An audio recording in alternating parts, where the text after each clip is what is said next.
Fact Police.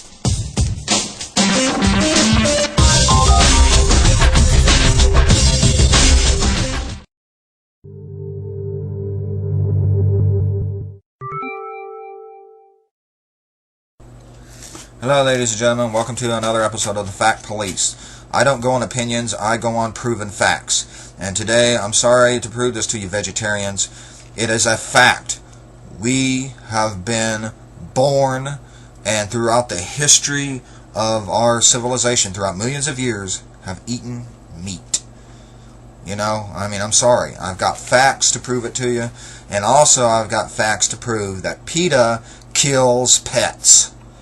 Yeah, wait till you hear this one, folks. So let's get started. I'm going to go back in early, do a little history quiz for you. When did farming start? It seems humans made their first steps into farming about 23,000 years ago. And I'm talking about, not just gardening, but also cattle's and egg collecting and all that stuff, but basically, a lot of people say, well, when did gardening, basically, it's probably, sporadically, maybe. I don't know, but as far as it has been traced back to, 30,500 BC is considered the world's oldest proof of consumption of rice, maize, and salt. The rock cave is named after the famous Chinese Buddhist who traveled to India from 390 to 14. He stayed in a cave for a major part and found out all the natives doing the farming. So, that's pretty how far back farming can go. That's a long way. What about eating meat? Well, we've got some really unique things here, folks. Guess how long the human species, the human being, has been eating meat? Not thousands of years. Nope, like the vegetarians want you to believe. Now there's evidence that our early human ancestors were using stone tools to cleave meat off animal bones as far back as 3.2 to 3.5 million years ago. A report in the journal Nature reveals that bones found in the Dika region of Ethiopia shows cuts from stones and indicates they were forcibly broken to remove marrow. Proof. Through testing, they determined that their marks were made before the bones were fossilized, and they even found bits of the stone tools lodged in the cuts. This overturns much of what scientists believe to be true about our early ancestors. In fact, the famous Lucy fossil was the other hominid species known in the area, and this new evidence counts Lucy and her contemporaries in a different light. Lucy and others in her species were originally thought to be vegetarians. That is a lie. It has been proven wrong. And many have assumed that the use tools the later use of stone tools happened in later Homo sapiens species, our closest human ancestors. Co-author study, a paleontologist from California Academic Science in San Francisco, says the evidence shows Lucy acting like humans that followed her. We are showing for the first time the stone tool used is not unique to Homo sapien related species. We have a fairiness now behaving like a Homo sapien in a way both by using tools and eating meat. And the discovery makes it clear. Lucy was a meat eater. And how do you have proof? Breaks where homonyms like Lucy crack the bone to get the marrow. Right here, folks. There's the picture. Right there. Fossils. Yep. That's right. It is proven. We have been meat eaters for millions and millions and millions of years. Get over it. And still we have vegetarians clamoring that humans were never meant to eat meat. Well, this is not only factually untrue, but dangerous to your health. Humans adapted to thrive on meat as a healthy source of protein and fat. And an early man never suffered from diabetes, heart disease, or obesity. Truth is, we have been eating meat for millions of years without interruption, and at no time have we ever stopped. And so has every culture known to man. Research shows that over 150 native cultures studied, not one of them was a vegetarian. Sorry, not one of them. And here's what meat can do for you. Boost your potency, sex drive, and ambition. Crank up pumping power of your heart. Get fuller, glossier hair and stronger nails. Build stronger muscles and more power and stamina. Get better sleep at night and more energy during the day. Fight depression, stay more optimistic. Improve your mental focus with more clarity and more memory. Fight disease while you're preventing cancer and diabetes. Fight depression and stay more optimistic. Fact: we are designed to consume meat for the protein and the fat it provides. And the guy says he's not the only doctor who thinks so.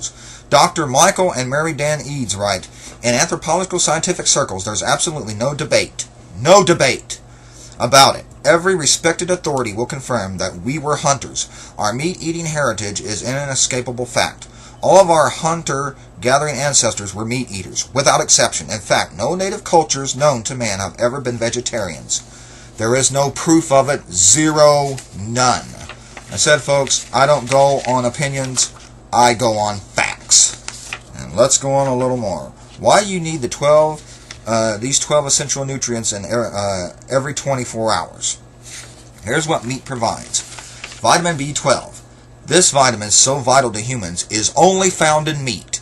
Only in meat. No vegetables, no grains, no soy, nothing else. While some vegetarians claim that B12 can be found in algae, timpth, a soy product sometimes used as a meat substitute, or even brewer's yeast, all those assumptions, they are false. They're a lie. There's no proof of it. Vitamin A. Real vitamin A, or retinol, is only available from animal fats or organ meat like liver. You can get beta-carotene from plants, but that's not a substitute for real vitamin A. Sure, your body converts some beta-carotene to vitamin A, but there are problems with this conversion. First, beta-carotene needs the presence of bile salts in your intestines before conversion can take place. To get bile salts, you need the presence of animal fat. For a vegetarian, this is another impossibility. Secondly, the conversion is not efficient. For every 6 units of beta-carotene you consume, you only get 1 unit of vitamin A. So if you consume 25,000 units of beta-carotene, you would not even get enough vitamin A to supply you for the day. And that's dependent on having the animal fats to produce the bile salts required to make the conversion in the first place. CoQ10. It's sad, but most vegetarians don't even fight me on this one because they don't realize how important CoQ10 is. It's only found in animal products. You might find high concentrations of this heart and brain critical nutrient in organ meats like the heart and liver, but you also get it from meat itself. CoQ10 supplies your cells with ATP, the energy required by every cell in your body for metabolism, energy production in itself, and you won't find it in plants, period. The 8 essential amino acids. These building blocks are proteins called essential because your body cannot make them on their own. You need them from diet 24 hours, and you can't get this from specific blend of amino acids and the ratios that you need from plants. Just can't. More omega-3. Grass-fed beef has 2 to 10 times more omega-3 than grain-fed beef with healthy ratio omegas fed as much as 14.1 to cows. More vitamin E. Grass-fed beef contains 3 to 6 times more vitamin E than grain-fed. So see, it might not go on your plate, but commercial beef contains dangerous synthetic hormones that are ending up in your children. Grass-fed beef is nature's way to intend in humans that have thrived on for millions of years. So see, I'm even kind of telling you that, that even there, if meat is prepared the wrong way, it can be bad for you. Hey, anything can. And here's something I want you vegetarians to pay attention to. The Inuit paradox. High protein and fat. No fruits or vegetables, and yet lower heart disease and cancer. This is from the ifllife.com. And that other story was from the alzirmd.com. Okay, that was good. Now here we go. Want to know about a group of people who eat primarily on meat and fat, very little fruit and vegetables, and are healthier than any other group of people? Well, meet the Inuit from the frozen north. They seem to eat all things that are blamed for heart disease and cancers. Meat and fat. And somehow have had little to no diseases of modern man. Let's learn a little more about them. Find several resources and reading materials to keep you busy. But here we go. The Inuit traditional diet offers protection against 2 of the planet's biggest killers, heart disease and cancer. Dillery, the guy who did this report, said the traditional Inuit diet is highly psyllium, common to whale skin, and likely explains why prostate cancer is almost unheard of in the north, as almost other cancers. Cardiovascular disease is also rare, like the Inuit diet, which remains rich in wild game. The traditional Inuit is fats and proteins, no sugars at all. It's probably one of the healthiest diets you can have. The human body is built for it. So you see, folks, what about all these, people who live up north in the Antarctic and stuff? They can't farm vegetables and stuff. They are living healthy off meats and fats. Proven facts, folks. These are not opinions from some nut-wing beef eaters or Arby's or Wendy's. These are proven facts. How else do these people live? Why don't they get tons of prostate cancer, diabetes, and all this stuff? Why don't they? They eat meats and fat, and according to PETA and all these other health people, meats and fats cause liver disease, cause cancer, blah, blah, blah, blah, blah. Wrong, wrong, wrong, wrong, wrong, wrong, wrong, wrong. But, like I said, I'm going to put it right here and now. I've got nothing against vegetarians. Nothing. I have some good friends who are vegetarians. I'm just trying to tell you all to back off the meat eaters. Please. Leave us alone. We've been doing this, animals have been eating, we're in the animal group. We're animals. And animals have been doing it for millions of years. As I just shown, actual proof, facts, we have been doing it for millions of years. People have. And now we're going to get to a little story about everybody's favorite animal activist group, PETA. Michael Fricasseum in one of his videos. I'm going to tell you all about your little animal-loving activist, PETA. For all you vegetarians out there who support this group, dump them. Find some other vegetarian group to get behind. These are horrendous monsters. It's not about just showing, and harassing people. That's bad. You're like, oh, they're not as bad as some of the conservative extremes. You want to bet? Want to bet? Let's get started on some of the things they do, shall we? Group blast. This is from CNN.com. Group blast PETA Holocaust Project. The Anti-Defamation League has denounced a campaign by animal rights activists group that compares slaughtering animals to the murder of 6 million Jews in World War II. I'll post a link to the poster to it that actually shows it. The graphic campaign and exhibit, Holocaust on Your Plate, devised by the people of PETA, juxtaposition 60 square feet panels displaying gruesome scenes from Nazi death camps side by side with disturbing photographs from farms and slaughterhouses. One shows a man starving in a concentration camp next to a starving cow.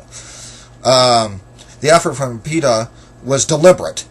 Synthetic murder of millions of Jews to the issue of animal rights abhorrent.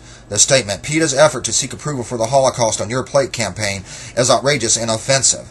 Lisa Lang, PETA's vice president in communications, told CNN America Morning with Paula Zahn on Friday that the idea for a public relations effort came, and the late Nobel Peace Prize winning author Isaac Bashevis Singer, who said she wrote, in relation to them, animals are people, all people are Nazis. For them, it is an eternal Treblinka, a death camp for Poland. PETA. Another thing PETA's done. PETA is, even among animal lovers, killing unwanted pets. PETA kills your pets, folks.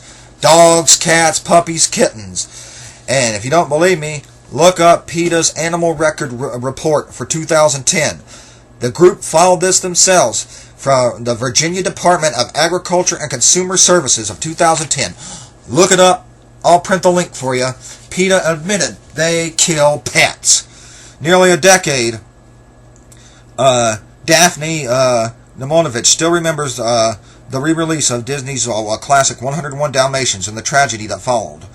But what many animal lovers don't realize is PETA itself has been putting down some of those unwanted Dalmatians. The organization has practiced influenza for years. Since 1998, PETA has killed more than 17,000 animals, nearly 85% of all those it has rescued. Dalmatians may no longer be the breed of the day, but the problem of unwanted and abandoned pets is urgent as ever. Shelters around the country kill 4 million animals every year. By some estimates, more than 80% of them are healthy. In recent years, grim statistics have split animal rights community. Ironically, PETA has emerged as a strong proponent of euthanasia. The group is best known for its public condemnations from everyone from fashion designer Donna Karan for her use of fur and the National Cancer Institute for its animal use. In defense of its policy, PETA has insisted that euthanasia is a necessary evil of the world, full of an evil world full of unwanted pets. But while the group has some well-known allies, including the Humane Society, a number of growing animal rights activists claim to have found a better, more humane way. Overpopulation is a myth, says attorney Nathan Wingelad, who recent book, Redemption, The Myth of Pet Overpopulation and the No-Kill Revolution in America, chronicles the rise of the no-kill shelter movement. I mean, so there you go, folks. PETA itself, like I said, they kill pets. And folks, take a look at people they let get by. There, some of their big Hollywood actors. Some of the actors they get onto, like look at Gina Jameson. She has wore you've seen her. Wearing fur and all that stuff, and all these, other actors and actresses and stuff are doing it. They harass some people, and some people they don't, and crap like this. It's disgusting. PETA is just a wacko, evil organization. Back to the vegetarian protest. That's right, folks. Vegetarian protest PETA's holocaust on your plate by eating meat. PETA, People for the Ethical Treatment of Animals. This is from www.boycott.org. Relaunched a campaign equating the Holocaust, where 6 million Jews were murdered just because they're Jews, to eating meat. The comparison of eating meats to Nazis has infuriated more than just Jews. PETA's website, PETA.org, contains a graphic directly equalization of the Auschwitz to chickens and farms with the words "the Holocaust on your plate" across the center. Clicking on the graphic takes you to www.masskilling.com, a PETA website that further equates meat eaters with Nazis. That's right, PETA. Not, everyone complains about conservatives and the teabaggers and stuff. PETA's comparing, I'm a meat eater. They're comparing me to a Nazi.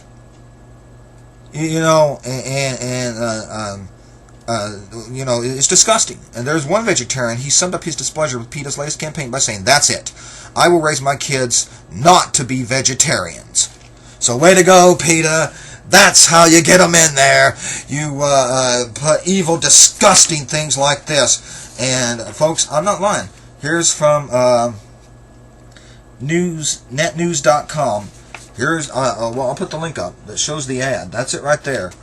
I know you can't see it good. It says, "To animals, all people are Nazis." Disgusting.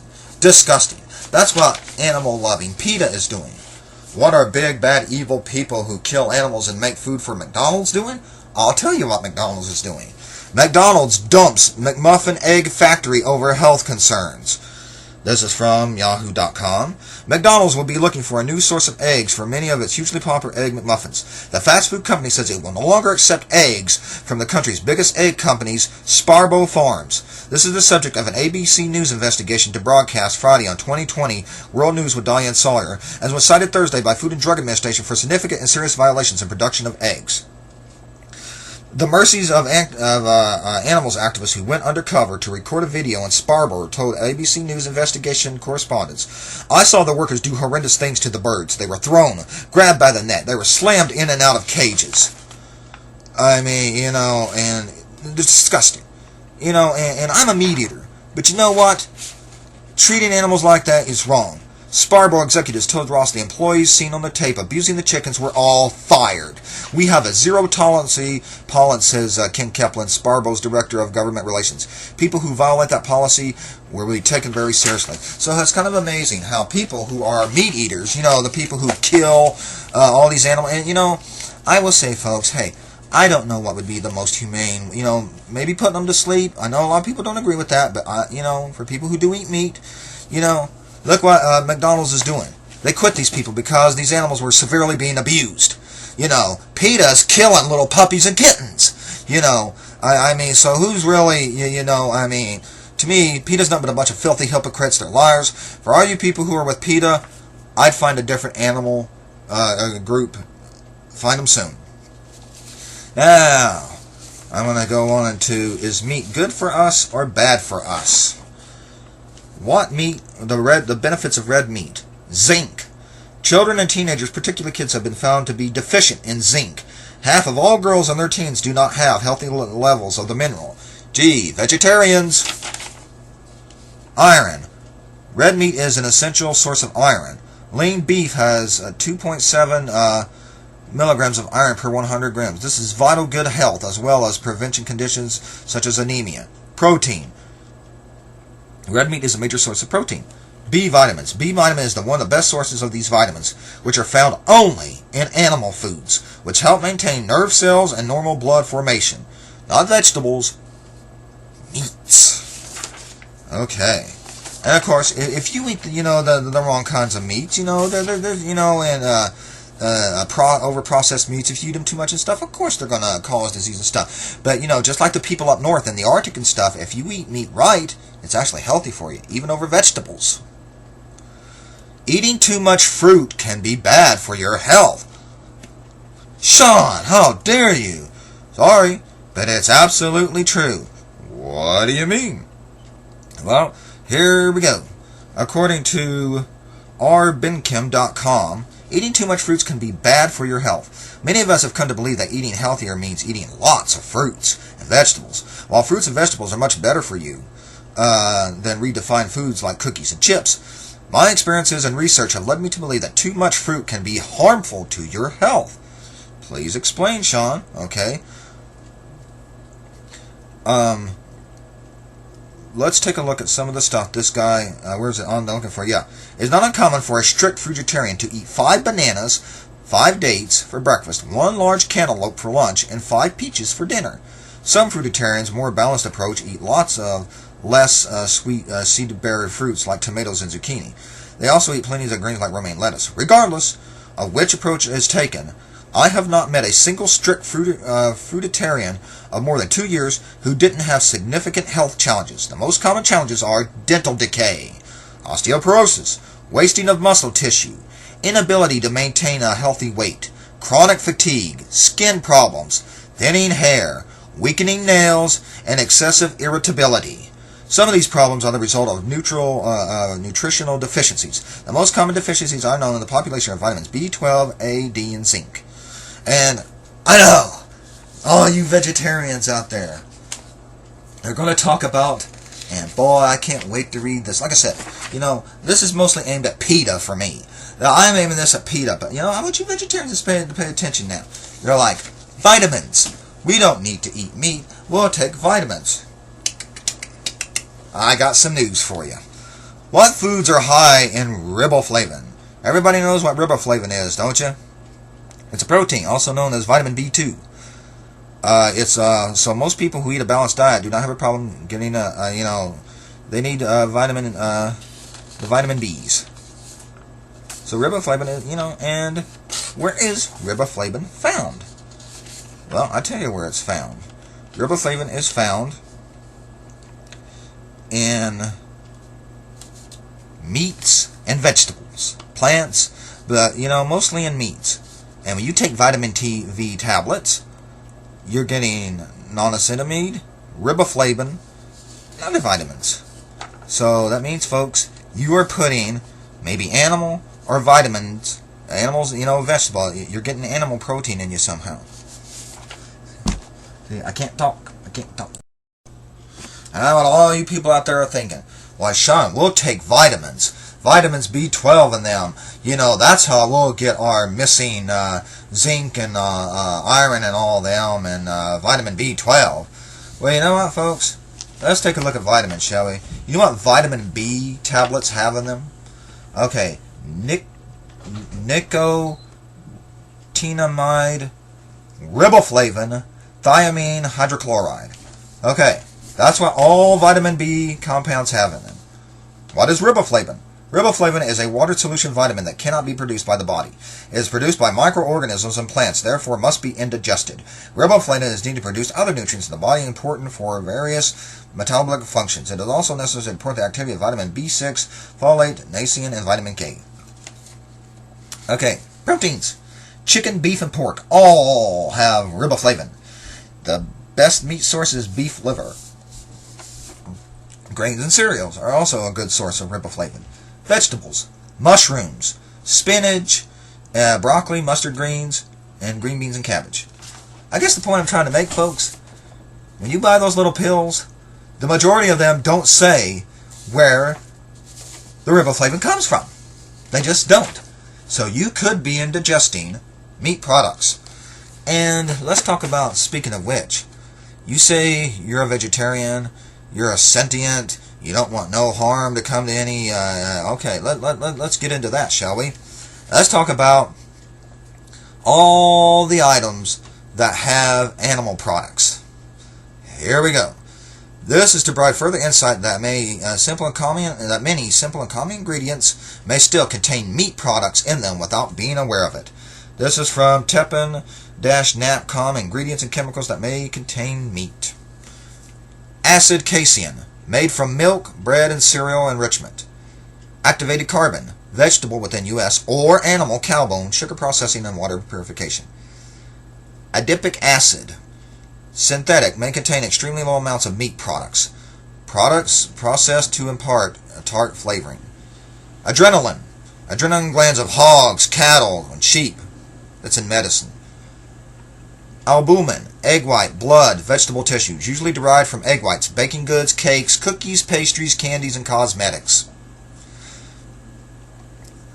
Albumin, made from blood, eggs, cow's milk, or vegetable to add texture to thickening of food. Allantoin, cows, most mammals, many plants, especially comfrey, in cosmetics, creams, and lotions. So how do you know, the folks that you're using cosmetic, how do you know animal products aren't used in that? Because not all of them are going to say it, folks. You could be using animal products. Amino acid, animal, vegetable, synthetic, and bacterial, supplements, baking goods, cosmetics, and shampoos. It's the building block of proteins. Amylase, fungal bacteria, animal, pig, products, baking goods, where sugar comes from. It's the enzyme that breaks starch down to a more basic form. Cane sugar, vegetable. Animal bones are often used as a filter while processing it. Natural sugar. That's right, folks, cane sugar. Capric acid, vegetable or animal, ice cream, baking goods, sweets, beverages, and artificial flavorings, and some fats used to make synthetic flavoring, red lollipops, and food coloring.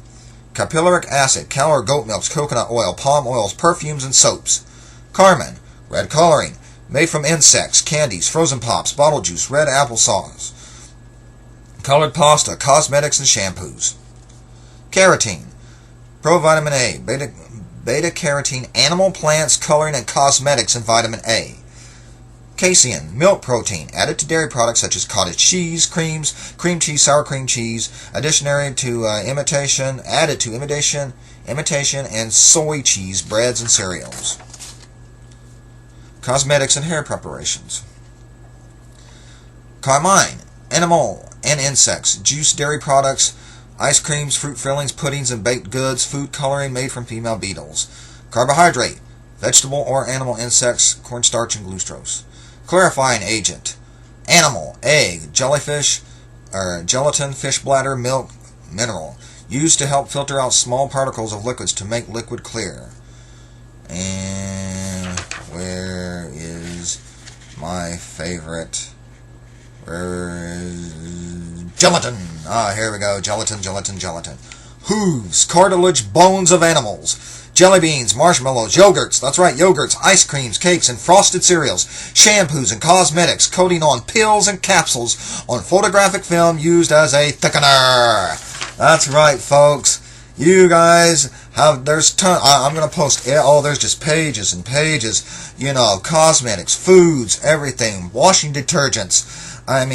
So much stuff in here used from animal parts, animal bodies, everything. It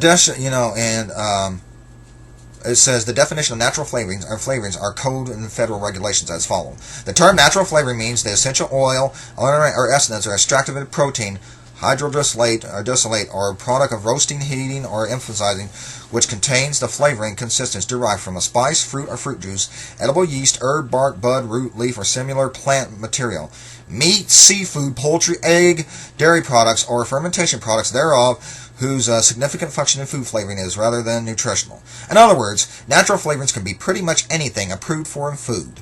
It's nearly impossible to tell if it's natural flavors unless the company has specified over the label.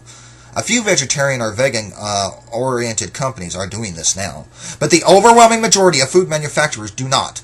The companies actually hide the ingredients under the natural flavors, mostly in a way of preserving the product's identity and uniqueness. So what's a vegetarian to do? Call the company and ask them what's in the flavoring. It's highly unlikely they would reveal it. But if they do, good for you. Elsewhere, look for other brands. So go ahead. Call Johnson & Johnson, the shampoo you use. See if they tell you. I'm sure they'll tell you the truth. Stop buying my product. Yeah, I'll tell you the truth. Gelatin can be made from cows, pigs, fish, and other animals. It is an animal protein used especially for thickening and gelling properties. It is often used in candies, puddings, yogurt, all you yogurt eaters out there, marshmallows, sour cream, frozen desserts, cheese spreads, soft drinks, pill capsules, like when you take your vitamins, and juice. Is kosher gelatin vegetarian? Unfortunately, no. Kosher gelatin can be made with fish and or beef. Is there a vegetarian gelatin? There are gelatins that are vegetable or synthetic in the market. In most cases, it would be clearly mentioned. If not, you buy at your own risk. So, there you go. How many of you vegetarians use cosmetics? How many wash your hair with shampoo? How many use washing detergent? How do you know every single item that you use in your house, 100% does not have animal products? How do you know? So it looks like you guys are using animal products too. So I'm just saying, I like I said, I'm basically aiming this mostly at PETA. That's who I'm basically aiming this at, folks. If you want to be a vegetarian, fine. You're missing out on important minerals that these vitamins and stuff people are. You can't. I'm sorry. You cannot replace B12 with anything. It's only found in meats. And if you're taking a vitamin B12 capsule, you're probably getting meat products in you anyway. So, PETA, you suck, you're losers, and you kill pets, you hypocritical liars, you need to be shut down. And to all my vegetarian friends out there, if you want to be vegetarian, cool, please just back off the meat eaters, okay? Because, there are people out there who hunt. And when you think about it, a lot of animals could overpopulate. They could and end up starving to death. Now, that's not the case in every single area. I know that.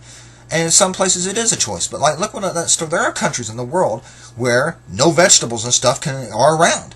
You can't walk down to, like in the Arctic. They can't run down to Kroger's or Marsh, or even if there is a general store. What if it becomes a big blizzard and they can't move? They can't get out and go to the store in their snowmobiles or whatever. They're going to have to kill and eat meat. We have been doing it for millions of years, not thousands of years. So, folks, let's just say this. I don't condone anyone for eating fruits. I don't condone anyone for eating vegetables. Please don't condone me for eating meat. Thank you.